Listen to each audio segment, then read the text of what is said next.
जो एक बड़ा गठबंधन बनाने का इंडिया के गठबंधन के नाम से और सीधे फाइट हो, वो थोड़ा धूमिल पड़ गया, ढीला पड़ गया। धुंधला हो गया पड़ गया है। इसलिए नीतीश कुमार ने सबको बुलाया था, पटना में इकट्ठा किया था। लोग उस समय सोच रहे थे कि नीतीश कुमार का संयोजक शायद बन सकते हैं, वो भी नहीं हुआ। तो निश्चित रूप से उसको गठबंधन को नुकसान होगा और इनको जो है फायदा होगा, क्योंकि तब वोट का बिखराव हो जाएगा। एक गलती हुई है और गलती जो है कांग्रेस पार्टी की ओर से हुई है। अब वहाँ जो है खींचतान होगा, यहाँ हम लड़ेंगे तो वहाँ हम नहीं लड़ेंगे। अब उसको लेकर के अब ऐसा नहीं कि फिर नॉमिनेशन जब फाइल करने का समय हो तब जो है जाकर के फैसला हो। नमस्कार, मेरा नाम आलोक है, आप लाइव स्ट्रीज देख रहे हैं। अब तो त्योहारों का सीज़न खत्म हो चुका है। देखिए, अब राजनीति की ही सिर्फ बात होगी, क्योंकि लोकसभा के चुनाव होने हैं। उससे पहले 5 राज्यों में विधानसभा के चुनाव हो रहे हैं। इंडिया अलायंस को लेकर बातें कई सारी कही जा रही हैं। इंडिया अलायंस को अब तक बड़ी रैली करनी चाहिए थी, जो भी नहीं हुआ। इंडिया की अगली बैठक कब होगी, ये भी तय नहीं है। कांग्रेस पार्टी कहाँ व्यस्त है। हमारे साथ आरजेडी के राष्ट्रीय उपाध्यक्ष, वरिष्ठ नेता शिवानंद तिवारी जी मौजूद हैं। जिस तरह से इंडिया अलायंस की बात हुई, आपने भी देखा, आप कई जगह पर देखा कि बातें जब होती हैं तो आप कहते भी हैं। इंडिया अलायंस का फिलहाल क्या, कहाँ पर है इंडिया अलायंस? कुछ दिख नहीं रहा अभी तो फिलहाल इंडिया अलायंस जो है, भले उसको क्या कहा जाए कि छुट्टी पर है, ये कहा जा सकता है। इसलिए कि जो कांग्रेस पार्टी सबसे बड़ी पार्टी है, वो चुनाव लड़ने में व्यस्त है। तो उसके पास फुर्सत नहीं है कि इंडिया अलायंस के बाकी जो माने घटक दल हैं उनके साथ कुछ बातचीत करें, आगे की रणनीति बनाएं। लोकसभा का चुनाव भी एक ढंग से सर पर है, तो उसमें क्या होगा, कैसे लड़ेंगे, कौन किस सीट पर लड़ेगा, ये सब कुछ जो है बिल्कुल ठहरा हुआ है। वही तो, अगली बैठक भी होगी कि नहीं होगी, कब होगी, कहाँ होगी, कुछ नहीं। अब अभी हमने कहा कि ठहरा हुआ है, तो क्या होगा, कैसे होगा, इसके बारे में कुछ स्पष्टता नहीं है। इसमें हमको लगता है, एक पुराने पॉलिटिकल वर्कर के रूप में मेरा जो अनुभव है, तजुर्बा है, या मैंने राजनीति देखी है, इसमें एक गलती हुई है। और गलती जो है कांग्रेस पार्टी की ओर से हुई है। जो पहली बैठक हुई पटना में, जिसके लिए नीतीश कुमार और तेजस्वी यादव जो है देश भर में घूम घूम करके जो क्षेत्रीय पार्टियां थी उनसे उन लोगों ने बातचीत किया और सबको पटना में इकट्ठा किया, और तय हुआ कि नहीं साहब, इंडिया गठबंधन के नाम से हम लोग जो है चुनाव लड़ेंगे अगला, और हमारी कोशिश होगी कि भारतीय जनता पार्टी के खिलाफ डायरेक्ट फाइट हो। एक भारतीय जनता पार्टी के उम्मीदवार के खिलाफ हम लोगों की ओर से, विरोधी दलों की ओर से एक ही उम्मीदवार लड़ा जाए। इससे बड़ा उत्साह बना। दूसरी बैठक कर्नाटक में हुई, उसमें संख्या भी बढ़ी। तीसरी बैठक जो है बम्बई में हुई, और उसके बाद से मामला ठप हो गया। एक रैली भी बड़ी होनी थी, वो भी शिथिल पड़ गया। एक रैली की यहाँ मध्य प्रदेश में बात हुई थी, लेकिन अब उसका पृष्ठभूमि में स्टालिन के बेटे का जो बयान आया था सनातन धर्म को लेकर के, और जो कमलनाथ जी जो है वो भी दिखाई देता है। ये आजकल चला हुआ है नरम हिंदुत्व और गरम हिंदुत्व। तो नरम हिंदुत्व वाले को लगा कि नहीं साहब, अगर वो उस तरह का आदमी हमारे यहाँ चला आएगा जो जिस तरह की भाषा बोलता है, जिस तरह से वो हमला करता है, सनातन धर्म को लेकर के जिस तरह से वो कहता है, तो हम जो है नरम हिंदुत्व वाला जो मामला है मेरा कहीं बिगड़ मत जाए। तो कैंसिल हो गई। उसके बाद फिर कोई पता नहीं है। फिर छुट्टी इसमें ये मान लीजिए, हमको ऐसा लगता है कि जिस समय मीटिंग हुई थी उस समय एक संयोजक बना देना चाहिए था। अब एनडीए का जो गठबंधन हमको याद है, उसमें जॉर्ज फर्नांडिस जो है वो उसके संयोजक थे, फिर शरद यादव रहे संयोजक। तो इससे क्या होता है कि आपको जो क्षेत्रीय पार्टियां हैं उनका सीधे कई जगह पर टकराव है कांग्रेस पार्टी के साथ। अब कांग्रेस पार्टी जो है उनमें, जैसे उत्तर प्रदेश का मामला ले लीजिए, अखिलेश का जो बयान आया है उसको भी आप देख लीजिए। अब वहाँ कांग्रेस पार्टी का कौन बात करेगा अखिलेश के साथ? तो अगर उसमें मैंने दूसरे क्षेत्रीय पार्टी का नेता होता, मान लीजिए नीतीश कुमार ने मैंने सबको बुलाया था, पटना में इकट्ठा किया था, लोग उस समय सोच रहे थे कि नीतीश कुमार का संयोजक बनने शायद बन सकते हैं, वो भी नहीं हुआ। मान लीजिए अखिलेश का लालू यादव से बहुत अच्छा संबंध है, बल्कि रिश्तेदारी भी है, या तेजस्वी यादव के साथ है। किसी एक को आप जिम्मा दे दिए होते तो इस बीच में बहुत सारा आपका काम हो जाता है, क्योंकि चुनाव के बाद आपके ये अभी जो विधानसभाओं का चुनाव हो रहा है, इसके बाद लोकसभा के चुनाव में समय कहाँ बढ़ता है। अब वहाँ जो है खींचतान होगा, यहाँ हम लड़ेंगे तो वहाँ हम नहीं लड़ेंगे।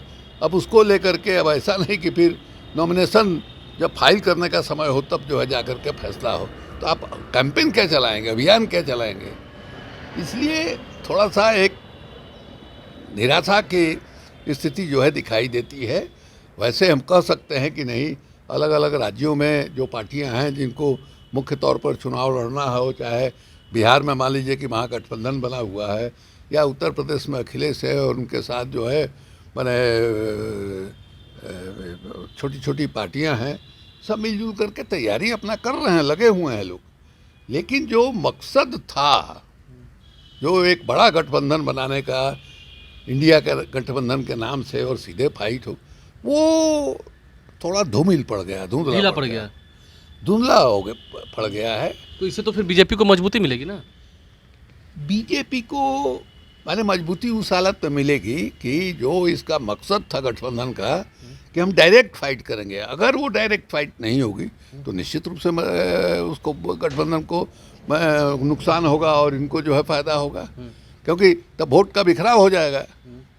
इसलिए थोड़ा ये है ढीला ढाला चल रहा है। एक आखिरी सवाल है मेरा, अभी हाल ही में नीतीश कुमार एक रैली में गए थे, माले की रैली हुई थी पटना के मिला हाई स्कूल में, आपने सुना होगा, उस वक्त उन्होंने नाराजगी थोड़ी व्यक्त की थी।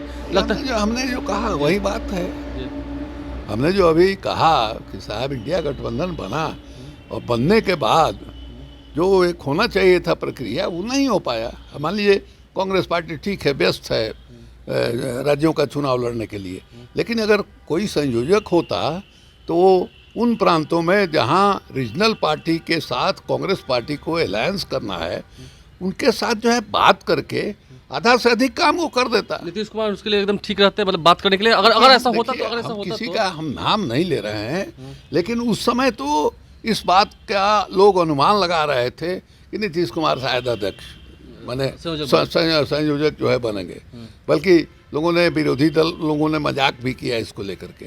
तो ये मान लीजिए नीतीश कुमार के नाम पर किसी तरह का अड़चन था, किसी और को भी बनाते।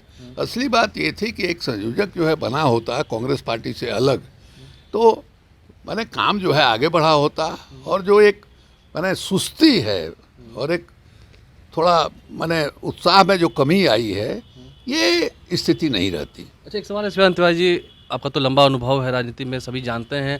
एक आपका इंटरव्यू छपा था एक अखबार में, मैंने भी पढ़ा था, सभी ने पढ़ा था।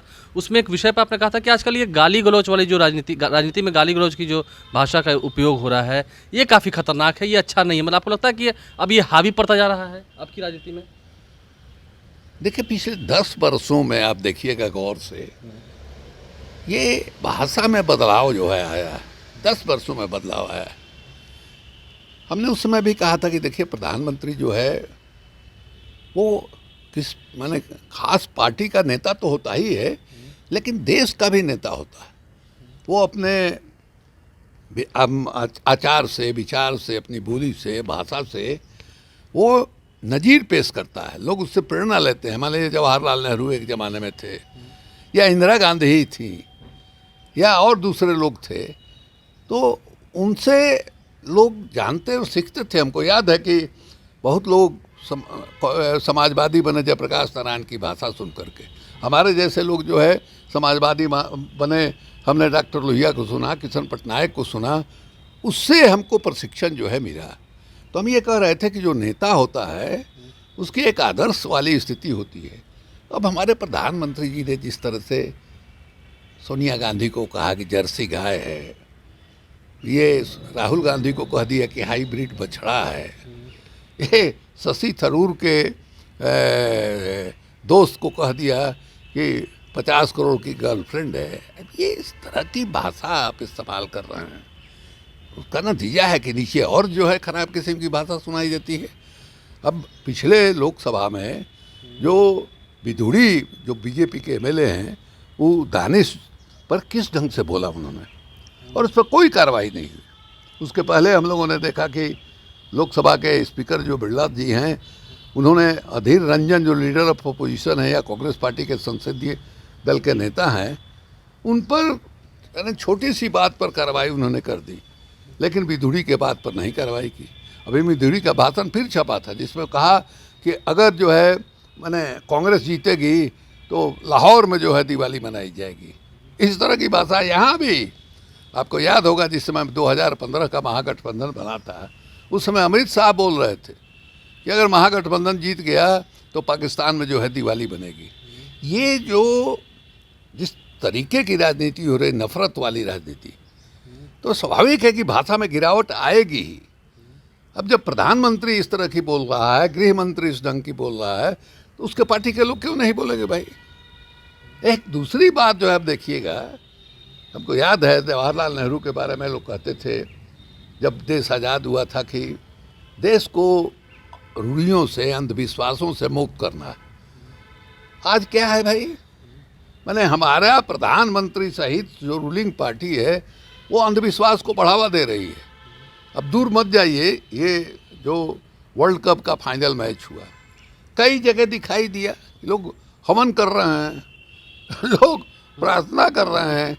वो जो एक बाबा है, क्या नाम है वो लड़का जो पटना में आया था, क्या नाम है, बागेश्वर बाबा, उसने पर्ची निकाली कि वो जीत रहे हैं।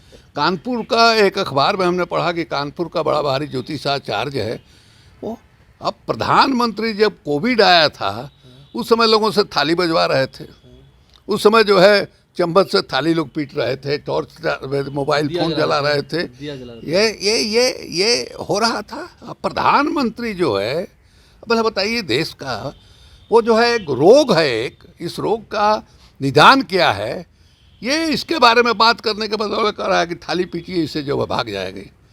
जिस ढंग से देश में लॉकआउट उन्होंने कर दिया, तो ये जो आज़ादी के समय एक हो रहा था कि देश को अंधविश्वासों से मुक्त कराना है, उस समय एक शब्द निकला था जिसके बारे में शायद जवाहरलाल नेहरू ने इस्तेमाल किया था, हमको ठीक से याद नहीं है, साइंटिफिक टेम्पर, यानी तर्क के आधार पर किसी भी मैंने चीज़ को जानना और समझने की कोशिश करना, जो है साइंटिफिक टेम्पर की बात हुई थी।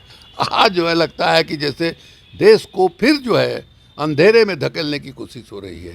तो भाषा के क्षेत्र में भी वही हो रहा है और अंधविश्वासों के क्षेत्र में भी यही हो रहा है, दिखाई दे रहा है। और सबसे दुर्भाग्यपूर्ण स्थिति है कि जो देश का प्रधानमंत्री है वो इसकी शुरुआत कर रहा है। उसका नतीजा है कि अब देखिएगा गिरिराज सिंह और कौन कौन ये सम्राट चौधरी इस तरह की भाषा बोलते हैं जो सुनने में इतना ख़राब लगता है। हम लोगों के जैसे लोग जो पिछले 50-60 वर्षों से राजनीति कर रहे हैं, जिन्होंने जयप्रकाश जी को देखा है, जिन्होंने कर्पूरी ठाकुर को देखा है, डॉक्टर लोहिया को सुना है, उनको इतना अटपटा लगता है कि देश आगे जा रहा है कि पीछे जा रहा है।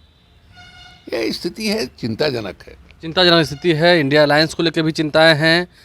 जो भाषा गिरती जा रही है राजनीति में जिस तरह से भाषा का स्तर गिरता जा रहा है, गाली गलौज की भाषा इस्तेमाल की जा रही है, वो भी एक चिंता का विषय है। शिवानंद तिवारी जी ने कई विषयों पर खुलकर हमसे बातचीत की है। आप लाइव स्ट्रीम से बन रहे हैं, हमारे चैनल को सब्सक्राइब कर लें, साथ साथ फेसबुक पेज भी लाइक करें। धन्यवाद।